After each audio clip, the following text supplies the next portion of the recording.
ఏమండి, ఇంట్లో ఏం లేదండి. పిల్లలకి తినడానికి ఏదైనా పెట్టాలిగా.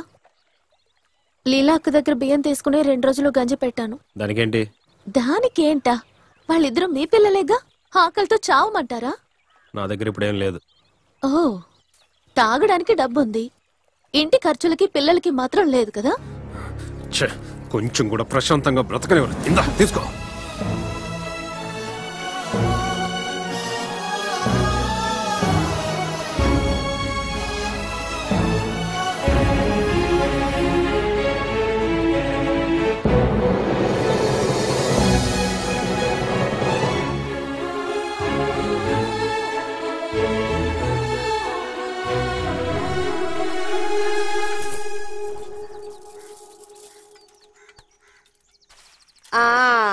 బంగారం ఇచ్చేలాగా కొలిచిస్తున్నావు.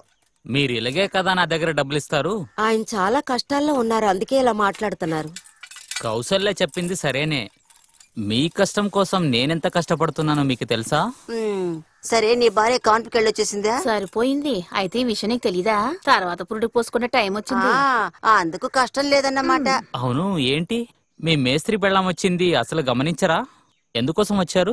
ఏంటా నీ ప్రశ్న? ఎందుకు ఈ కొట్టుకొస్తారు? అది న్యాయమే, అయినా డబ్బులు లేకుండా అప్పు నీవును. అప్పేం అక్కర్లేదు. ఆ సంచి ఇమ్మా. ఇదిగో, తన్నెందుకు ఏం లాభం?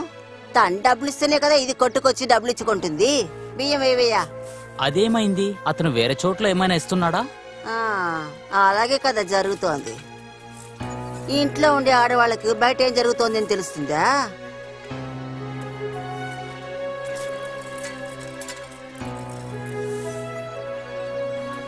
ఇదిగో అమ్మాయి, ఇదిగో.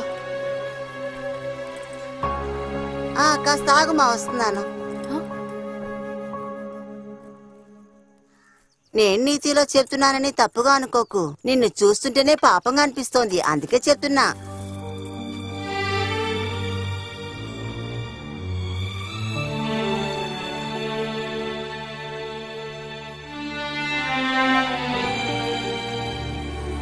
అందుకే నేను చెప్తున్నా, ఆడవాళ్ళు కాస్త తెలివితేటలుగా ఉండకపోతే తర్వాత బాధపడాల్సిందే.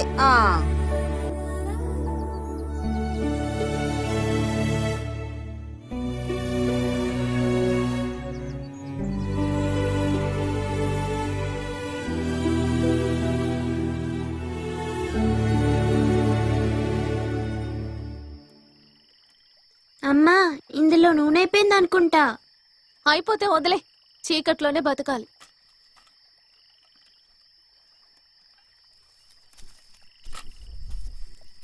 అమ్మా, నానొచ్చేశారు. అయితే ఏంటి, వెళ్ళి బుద్ధిగా కూర్చొని చదువుకో. ఈ అమ్ముందే.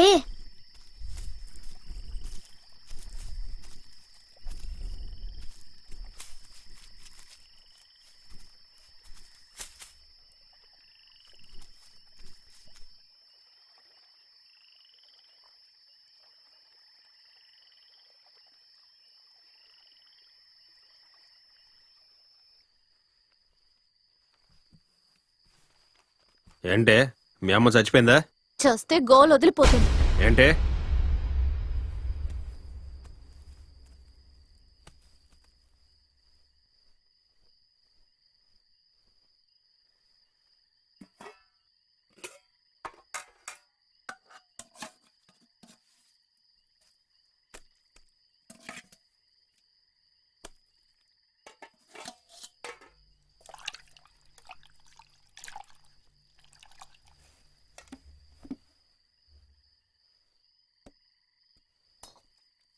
ఈ రోజు ఇంకెవరూ తిండి పెట్టలేదా? ఇంకెక్కడే, నీ బాబు ఇంట్లోనా? నాకేం తెలియదని అనుకోకండి. ఏంటే వాగుతున్నావు? విషయం ఏంటో మీకు తెలీదా? నేనుండగానే ఇంకొక పెళ్ళాం కావాలా? అందుకు నేను ఒప్పుకోను. నన్నే ప్రశ్నిస్తున్నావా? చంపి పడేస్తాను. వద్దు నాన్న, అమ్మని కొట్టకు. తప్పుకోవే, చంపేని. నన్ను చంపేస్తేనే అంతా సర్దుమడుగుతుంది. నిన్ను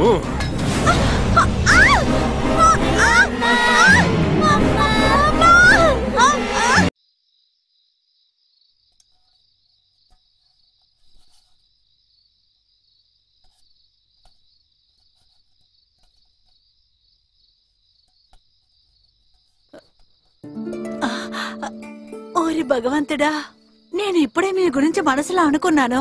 అదే నే మనసు మనసు కలవడం అంటే. నేను చెప్పాను కదా కార్తీక్ బాబు వస్తాడని.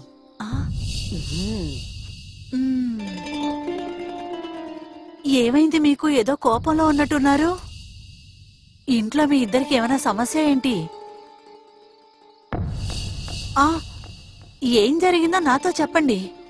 అది నన్ను అడిగిన ప్రశ్నలు గొంతు పిసికి చంపేసేవాణ్ణి. అసలు తనకి సమస్య ఏంటంట?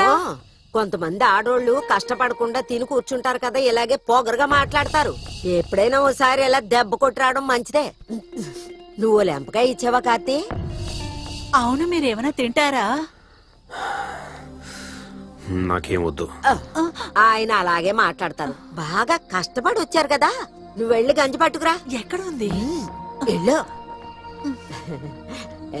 గొంతు తడిపేలాగా నీ దగ్గర ఉందా బాబు? ఓ, ఈ రాత్రిలో కూడా నువ్వు తాగకుండా ఉండలేవా? నువ్వు వెళ్ళవే పిచ్చిపోద్దా. అది వదిలేయండి.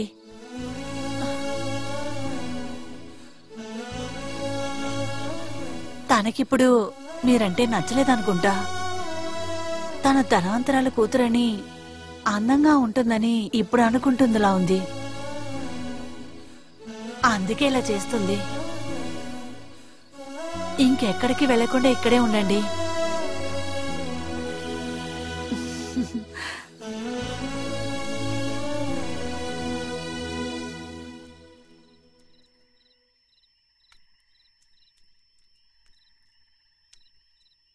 నొప్పిగా ఉందా అమ్మా?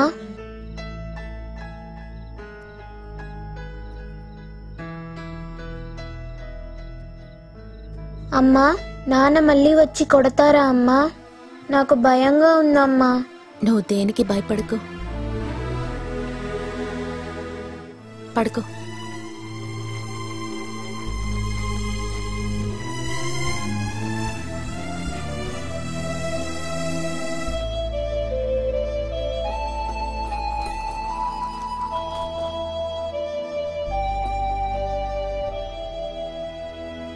నాన్న ఎప్పుడు కోపంగానే ఉంటారు. తిరిగి వచ్చినప్పుడు మీరేం మాట్లాడకండి.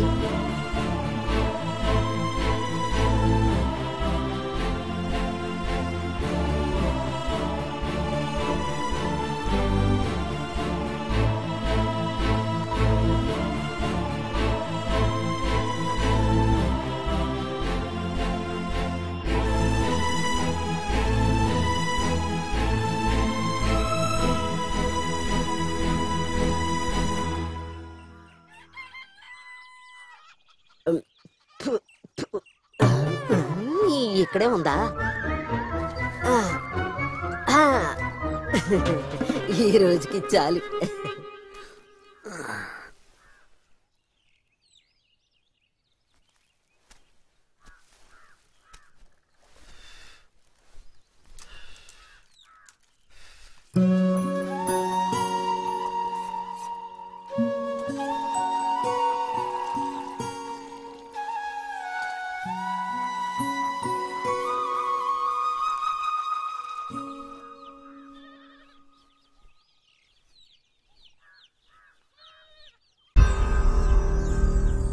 మేస్త్రి, రాత్రి నువ్వు ఇక్కడే పడుకున్నావా?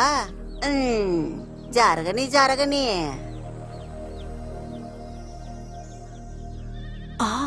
వెళ్ళిపోయారా? కార్తీక్ బాబు ఒక పావలా ఉంటాయి, వీడి తాకపోతే అదోలా ఉంది.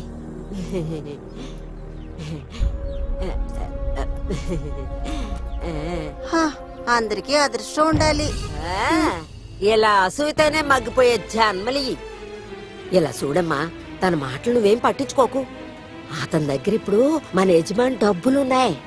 నువ్వు జాగ్రత్తగా నడుచుకున్నావంటే మనం కష్టం లేకుండా గంజి తాగొచ్చు.